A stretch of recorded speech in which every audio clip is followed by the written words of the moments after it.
Kalau yang setelah corona mungkin tidak perluasan gini, tapi yang sebelum corona mungkin lihatnya tinggalnya seperti ini. Di sini banyak juga ada pasar ya, pasar orang jualan, kemudian di sini banyak bangunan, ada museum, kemudian juga banyak. Jadi sekarang pada dirubuhkan semua untuk dijadikan perluasan Masjid Nabawi sehingga bisa menampung jamaah yang lebih banyak.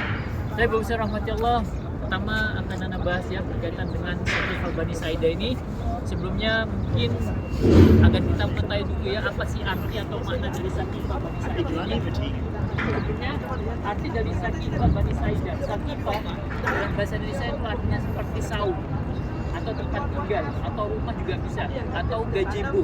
Atau gazebo ya, kalau misalnya kita di sawah misalnya di desa itu kan ada gazebo, tempat nongkrong-nongkrongnya kalau orang sudah menyawa atau bertanam ya, kemudian untuk istirahat dan sebagainya.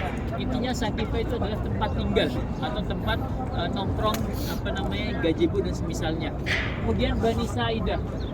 Bani Saidah ini adalah keluarga Saidah, yang mana ini adalah salah satu pecahan dari suku Khazraj. Sebelumnya flashback terlebih dahulu ya, saya akan jelaskan sedikit berkaitan dengan penduduk asli Madinah pada zaman dahulu. Jadi pada zaman dahulu, Bapak Ibu sekalian rahmati Allah, penduduk Madinah ini ada 3 kelompok.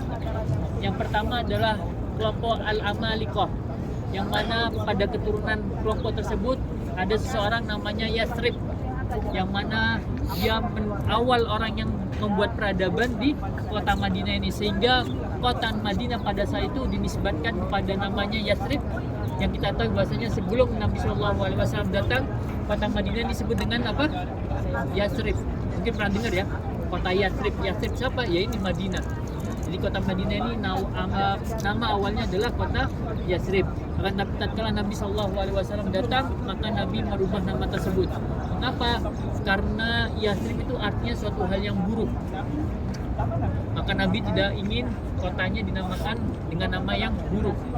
Bahkan Nabi SAW mengatakan, "Man samal Madinah Yathrib falyastaghfirillah."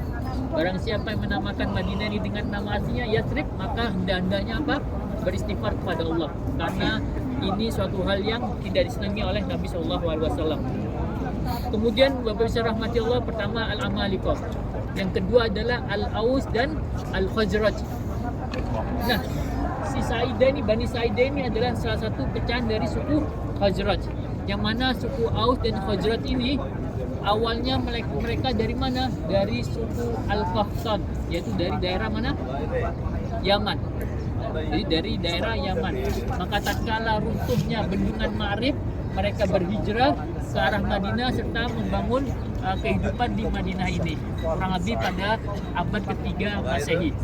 Kemudian yang ketiga, kelompok yang hidup di Madinah ini adalah orang-orang siapa? Orang-orang Yahudi.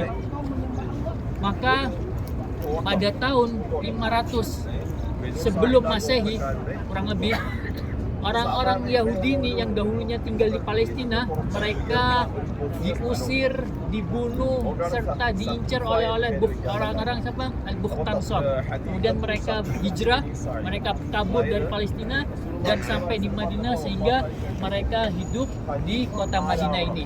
Kemudian juga pada tahun 70 dan 130 Masehi juga sama, mereka kabur dari Palestina. Kenapa? Karena dikejar oleh orang-orang Romawi.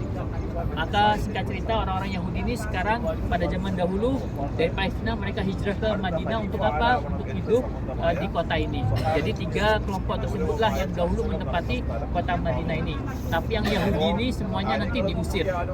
Soalnya ceritanya lebih panjang lagi berkaitan dengan diusirnya orang-orang Yahudi seperti Bani Quraidah, terus Qainuqa, Bani Nadir dan semisalnya.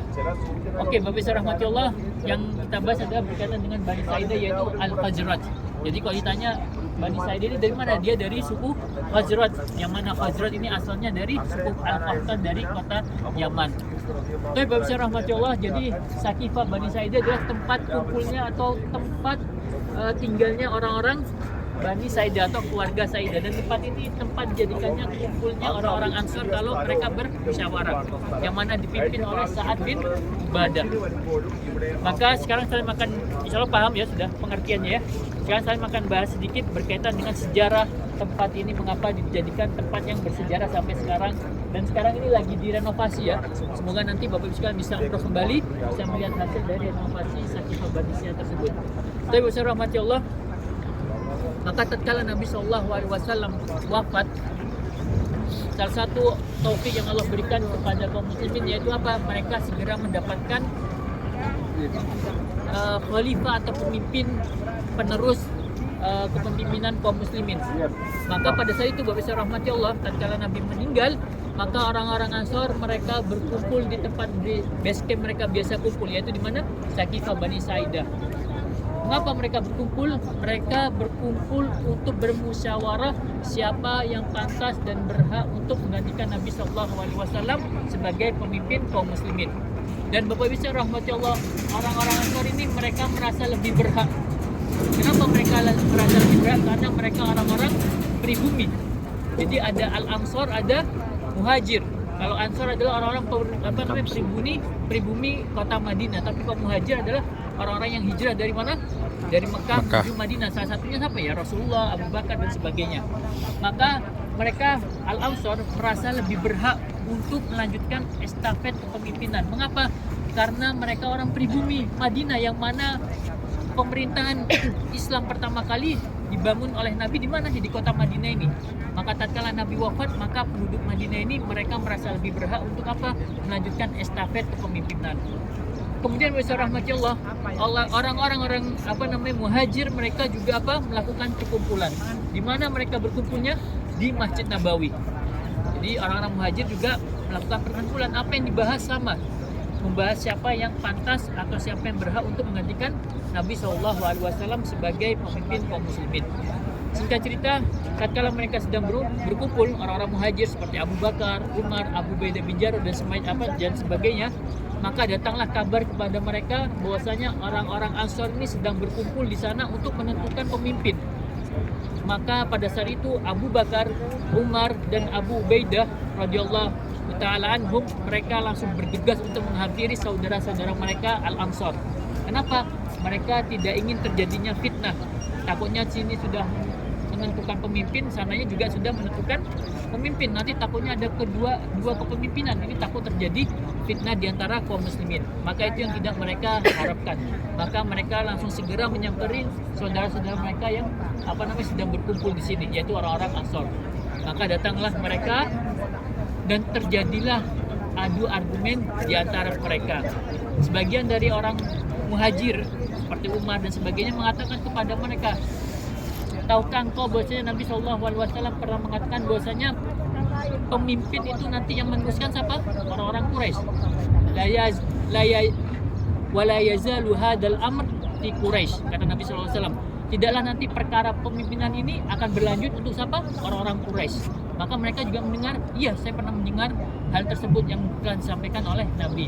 Kemudian terjadi lagi beberapa argumen, salah satunya juga pernyataan bahwasanya kalian tahu bahwasanya Nabi ridho terhadap Abu Bakar untuk apa? Untuk memimpin kita ketika sholat. Tatkala Nabi SAW tidak bisa mengimami kita dalam sholat.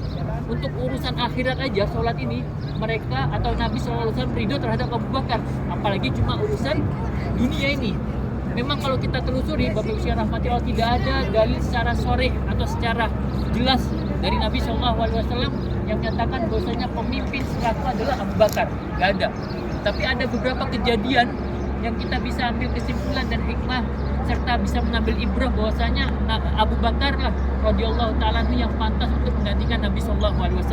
Salah satu dari kejadian tersebut adalah tatkala Nabi SAW